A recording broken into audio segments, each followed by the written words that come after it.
In 1912, the Titanic embarked on its maiden voyage, a ship proclaimed unsinkable by its creators and hailed as the pinnacle of human engineering.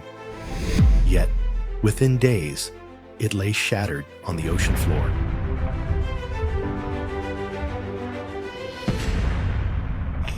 Claiming more than 1,500 lives and leaving a haunting legacy of hubris and tragedy.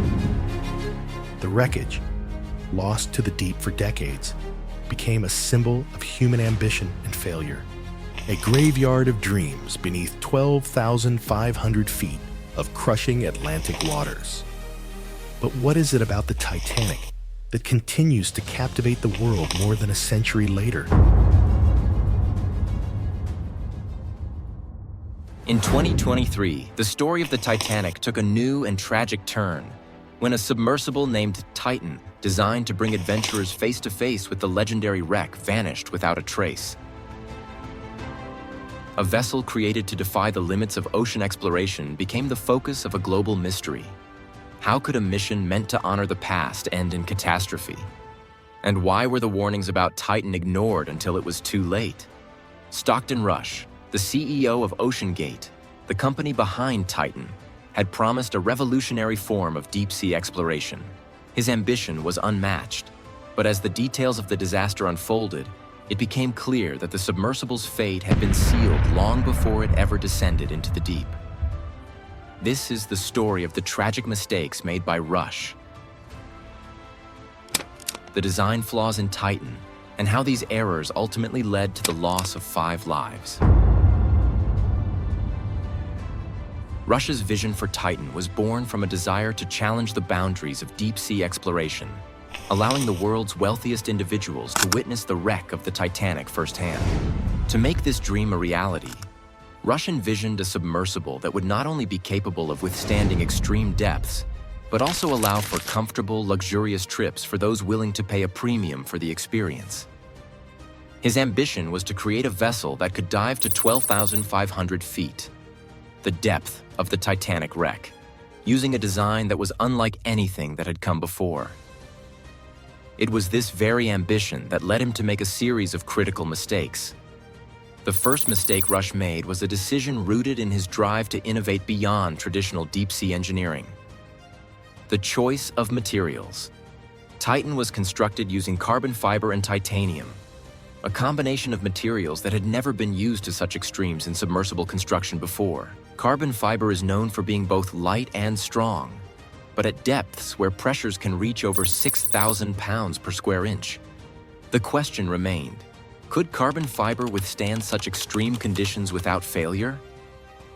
Titanium is typically used in deep-sea vessels because it can endure extreme pressures. However, carbon fiber had not been rigorously tested in this context. The material's flexibility and potential weaknesses under immense pressure made experts in the field uneasy. But Rush, confident in his vision, pushed forward. While carbon fiber is known for its strength, it does not have the same proven track record under the kinds of intense pressures found at the ocean's deepest levels. Experts raised alarms, but Rush ignored them, believing the material's innovative properties were worth the risk. This gamble proved to be the submersible's fatal flaw.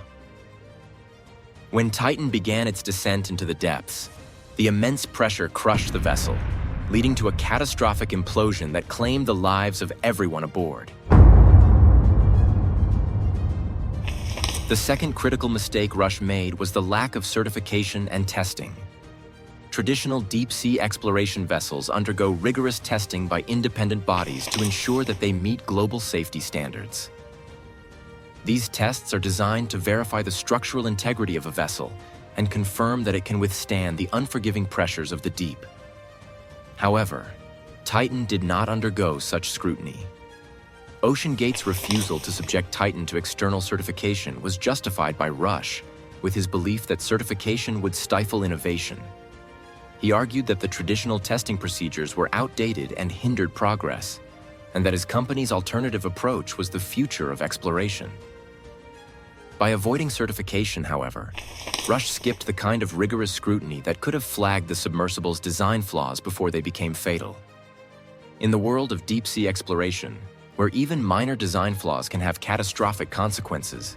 Such oversight is not just reckless, it's dangerous. But despite the growing concerns from within the industry, Rush insisted that his unorthodox approach was necessary for progress. He argued that the existing certification processes were outdated and inefficient, and that the future of exploration would not be defined by old methods. But how could he have overlooked the need for proper testing and certification, especially for a vessel that would carry paying passengers to the site of one of the world's most famous disasters? This leads us to another critical mistake that Rush made: underestimating the dangers of the deep. In his pursuit of innovation, he became blind to the harsh realities of the ocean's depths.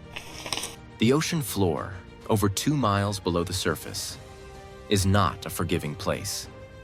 The Titanic wreck itself, with its eerie silence and historical significance, represents the unpredictable and often violent forces of nature that humanity has yet to fully master. For years, submersibles have been built to withstand the extreme pressures of the deep.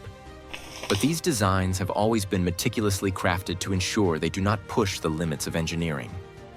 Rush, however, overestimated the capabilities of his vessel, believing that Titan could handle the pressures without needing to respect the limits that decades of engineering had set for deep-sea exploration.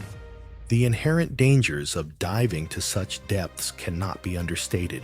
It's a world where the human body would be crushed in seconds without the protection of a properly engineered vessel. Rush's mistake was thinking that innovation alone could overcome these dangers. But the ocean is indifferent to human ambition. The fact that Rush didn't heed the advice of experienced engineers and designers about the vulnerability of carbon fiber under pressure is a stark reminder of the perils of pushing the boundaries without respect for the fundamental laws of physics. Another significant mistake was Rush's disregard for safety protocols. Titan's design and operational procedures were unconventional, to say the least. One of the most alarming aspects of Titan was its control system, which was largely based on off-the-shelf video game controllers. While innovative and user-friendly, these controllers were not designed for the extreme conditions of deep-sea exploration. A more traditional control system would have been more reliable, ensuring that the submersible could respond to potential malfunctions or emergencies with more precision. But in Rush's eagerness to make Titan accessible and easy to use, he compromised on the one thing that was non-negotiable: safety. The choice of video game controllers, while providing a unique interface, was symptomatic of a larger problem: cost-cutting measures. The decision to prioritize the convenience and cost-effectiveness of certain components ultimately compromised the submersible's safety. These choices were made with the goal of making Titan an attractive option for thrill-seekers and adventure tourists. But in doing so, Rush jeopardized the lives of those who trusted him to deliver a safe and reliable experience. Even more troubling was the lack of transparency within OceanGate about the vessel's potential flaws. Reports from former employees revealed that there were serious concerns about the vessel's structural integrity, especially after an incident in 2018 in which the submersible had undergone a test dive that revealed cracks in its hull. Some employees were concerned about the vessel's carbon fiber construction and the possibility that it could fail under pressure. Those who voiced concerns were reportedly dismissed, and in some cases, employees were fired for raising red flags. This lack of open discussion and failure to address concerns further compounded the problem. Rush's tight control over OceanGate created an environment in which dissent was not tolerated, and the warning signs were ignored. In hindsight, these errors seem almost glaring. The combination of untested materials, lack of certification, failure to respect the dangers of deep-sea exploration, disregard for safety protocols, and lack of transparency created a perfect storm of risk. And as Titan descended to the depths, these risks materialized in the worst possible way. The submersible's catastrophic implosion was the tragic outcome of a series of mistakes that could have, and should have, been avoided. Yet it wasn't just the design and operational flaws that doomed Titan. It was also the human element, the overconfidence and arrogance that led Stockton Rush to ignore the advice of experts. He was a man driven by ambition, focused on making history and redefining the future of ocean exploration. But in his desire to challenge the status quo, he lost sight of the fundamental principles of safety and responsibility. Rush's insistence that Titan was beyond criticism, that it was an unassailable achievement of engineering, clouded his judgment and led him to make decisions that ultimately cost 5 lives. In the aftermath of the Titan disaster, the world was left to grapple with the lessons learned from Stockton Rush's mistakes. The price of innovation without caution is steep, and the human cost of ignoring expertise and established safety standards cannot be ignored. While Stockton Rush may have dreamed of revolutionizing deep-sea exploration, he did so at the expense of the very lives he sought to impress with his daring vision. Titan will forever be a cautionary tale, a reminder that ambition and progress must always be tempered with humility, caution, and respect for the immense forces of nature that remain beyond our control.